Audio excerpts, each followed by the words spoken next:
Hi everyone, welcome back to my channel. I'm Ashley Griffin, a Broadway writer, performer, and theater journalist. This is my co-host, Poppy. If you're new here, welcome. Don't forget to click the subscribe button for more content from your theatrical Hermione Granger. It really helps support the channel and helps me create new content for all of you.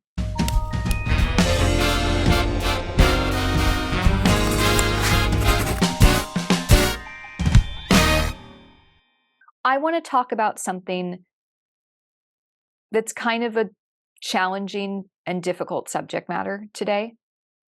I actually wrote an article about it for the Onstage Network, but I felt like I wanted to talk about those things here. I'm kind of nervous to do it, so thanks for coming along with me and for your support. So I want to do a little bit of a deep dive today into the challenge that has become more and more of a discussion over the past few years, for very good reason, about separating the art from the artist. About how do you, should you, can you separate art from the artist? In 1994, Dylan Farrow, the adopted daughter of Mia Farrow and Woody Allen, penned an open letter that was published on Nicholas Kristof's blog in the New York Times. It opens with this: "What's your favorite Woody Allen movie? Before you answer, you should know, when I was 7 years old, Woody Allen took me by the hand and led me into a dim, closet-like attic on the second floor of our house. He told me to lay on my stomach and play with my brother's electric train set. Then he sexually assaulted me. He talked to me while he did it, promising that we'd go to Paris and I'd be a star in his movies. To this day, I find it difficult to look at toy trains." She goes on, "Last week, Woody Allen was nominated for his latest Oscar. For so long, Woody Allen's acceptance silenced me. Woody Allen is a living testament to the way our society fails the survivors of sexual assault and abuse. So imagine your 7-year-old daughter being led into an attic by Woody Allen. Imagine she spends a lifetime stricken with nausea at the mention of his name. Imagine a world that celebrates her tormentor. Are you imagining that? Now, what's your favorite Woody Allen movie?" Last year, HBO aired the final installment of their documentary, Allen v. Farrow. I highly recommend that you check it out. There are criticisms of it, of course. Woody Allen disputes the conclusions it draws. People claim that it doesn't include all the facts. But frankly, to me, and to many, many others, it looks like good, solid journalism. The documentary raises questions, especially in its finale, about how we can, or if we should, separate art from the artist. In our post-Me Too era, with revelations about and consequences for the likes of Bill Cosby, Harvey Weinstein, recently Kanye West, and many, many more, how do we continue to have a relationship with the art that they created? I felt compelled to share something about this topic. It's been a major discussion in Hollywood, but I've heard almost nothing about it in the theater world. I thought it's important to look at it from all sides and rationally talk about it. But my next thought was, I'm the worst person to start that discussion because I can't help but be biased. Let's just say that there are remarkable similarities between Dylan Farrow's case and what I experienced when I was younger. If you haven't seen it, I was the keynote speaker for the Well Life organization a couple years ago. I'll put a link to my speech above, talking a bit more about my experience and some of the issues at play. But the main difference between Dylan Farrow and me was that her abuser was a beloved, famous artist, and mine was a wannabe whose name you don't know. Dylan's was Woody Allen. Mine adored Woody Allen. I remember being uncomfortably sat in front of Allen's movies while this person watched them with me.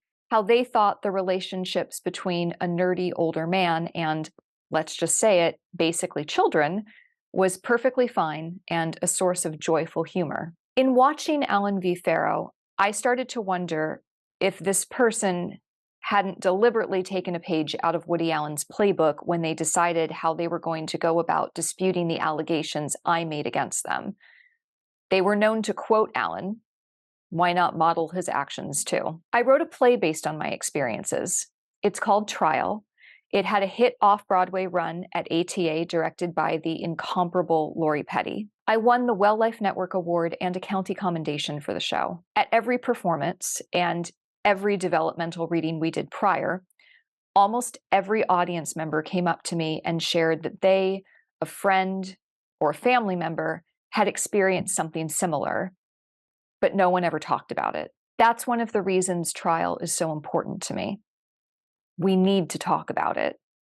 No one should be silenced about their feelings or experiences. So then I thought, maybe I'm the perfect person to have this conversation about separating art from the artist, because there may not be a way to have a truly neutral discussion about it. In its most basic terms, on the one hand, you have people who, thankfully, have never experienced abuse and just want to continue loving the art that shaped and affected them. I think we can all relate to that. If you're watching this, you're likely someone whose life has been changed for the better because of art. Who wants to have that undercut or erased? But on the other hand, you have people who have experienced abuse, and because of their experiences are triggered and forever impacted when the artist is ignored so that their art can be untarnished. Where is the middle ground experience in that? So because I'm someone who knows how much art can mean, but also someone who has experienced abuse, I thought, what the heck? Maybe I should weigh in, especially because we need to start talking about this in the theater community. In film, once a movie is made, it's out there. You can watch it or not. In theater, shows can be revived, productions can run for decades, and abuse or its history can be an ongoing, ever-present thing in real time. There are brilliant performers who keep getting cast even though they have a history of assault and abuse. In one case I'm specifically thinking of, someone who had such a history was then cast in the role of an older man preying on a younger woman, playing opposite an actual young woman. Even if everything behind the scenes was on the up and up, I think that counts in this conversation just as much as an auteur who creates the art being presented from the ground up. I often hear an argument that goes something along the lines of, but if every artist has to have a perfect, upstanding moral character, we'd never consume art again.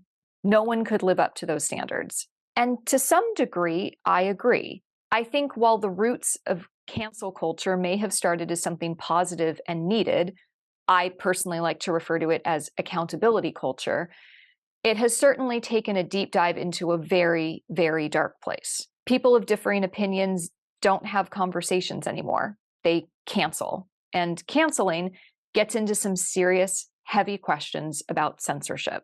Personally, where traditional censorship is concerned, I believe in informed consumption. But there's a difference between censoring something because of a disagreement about the content and censoring because the creator is a bad person. A sadly good case in point is the Harry Potter series.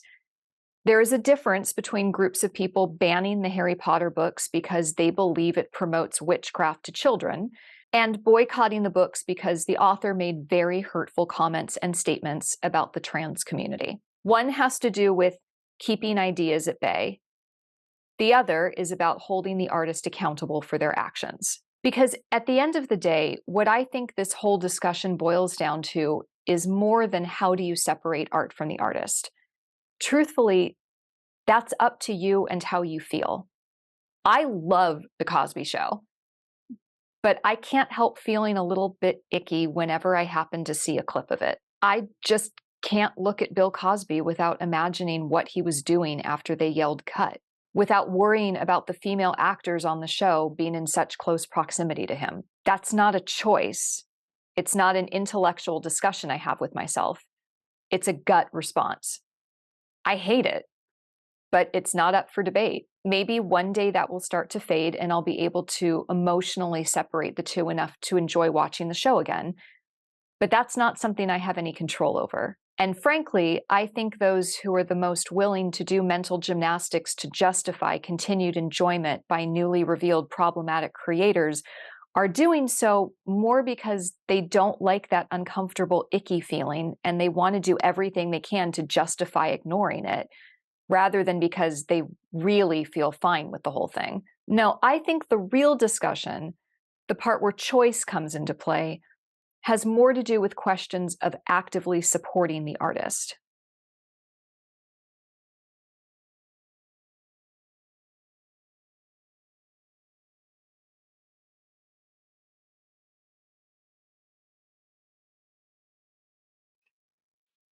Case in point, Picasso was an awful guy. He did and said some pretty horrible things to women that I won't repeat here. For more illumination, check out Hannah Gadsby's brilliant comedy special, Nanette. But if I had millions of dollars and decided to buy a Picasso painting, I am not benefiting Picasso in any way. He's not making any money from it. He's not personally profiting. But if I buy a ticket to a Woody Allen film, or buy a Harry Potter book, or watch an episode of The Cosby Show, I am directly benefiting Woody Allen, J.K. Rowling, and Bill Cosby. Money is going into their pockets because of my action. Their power in the industry is strengthened, and they can and have used that money and power to continue to do troubling things. Woody Allen was able to get away with what he got away with for so long because he had money to get tough lawyers, buy people off, and have a PR rep who threatened news outlets if they didn't toe the line on the narrative he wanted to perpetuate. Celebrities stood by him because they wanted a job and he could make careers. And people in a position to hire artists are in a challenging position too. Hey, if you can get Woody Allen, you'll immediately get funding and big name actors and huge box office returns. So, is this really all about money? To a degree, yes, I think so. I think there's a we protect our own mentality in the entertainment industry. If someone's a big star, a huge moneymaker, or even just really talented, well, you don't want to lose that commodity, do you? So, what do we do? First of all, I think people in a position to hire artists need to be the first ones to not separate the art from the artist in situations where the artist is still living and earning a personal, professional, and monetary profit from creating work. I'm not saying I believe in blacklisting people, and I certainly don't mean anyone should be denied the chance to earn a basic living. But I do think that these artists should not be in a position where their work is allowing them to perpetuate more abuse. And frankly, I think this is a moot issue, really, since honestly, a lot of these people should flat out just be in prison. But what about everyone else? Well, here are my suggestions for what they're worth. Keep in mind, I have adored work created by problematic artists, and I have also had abusers create work that was consumed by others while completely ignoring who they were as a person. Trust your gut. It's something you can't argue with. If you feel icky consuming a particular artist's work, acknowledge it. Don't try to ignore it or justify it away. You may not want to stop consuming it, but better to stop than feel a little grossed out whenever you do. And remember, eventually you may feel differently. That icky feeling might ease. Taking a break doesn't mean never looking at it again. Likewise, if you feel fine consuming a work of art and it continues to bring you joy and edification, that's great, and that's okay. None of us want to lose something we love because a person made some awful, stupid choices. If you do want to continue consuming a problematic artist's art, find ways to do so that won't financially profit them. For example, check a book or movie out of the library instead of purchasing it. Do whatever you can to encourage people in positions of power not to give a platform to or protect artists who have done bad things. At the end of the day, the consumer's wants matter. Aim for accountability culture, not cancel culture. There is a difference between someone who made a mistake that they've worked to rectify, or someone you happen to disagree with, and someone who is actively destroying lives. I love the book Walking on Water by Madeleine L'Engle. Both she and C.S. Lewis, much more eloquently than I'm about to, talk about the idea that God can work through unlikely vessels, and often it's shocking what truth, grace, and love can come out of such flawed, sometimes terrible people. Forgive the God reference if you don't ascribe to it, but I do think there is something to be said for human beings being more full of unearned grace than we have any right to be. And because of that, I think there may be a time for any particular artistic work when what is lovely about it can shine through independent of the vessel who made it. The key words there are may and a time. That time may not be now, and it may not come for a long while, if ever. This problem is one we have to actively struggle with and engage with.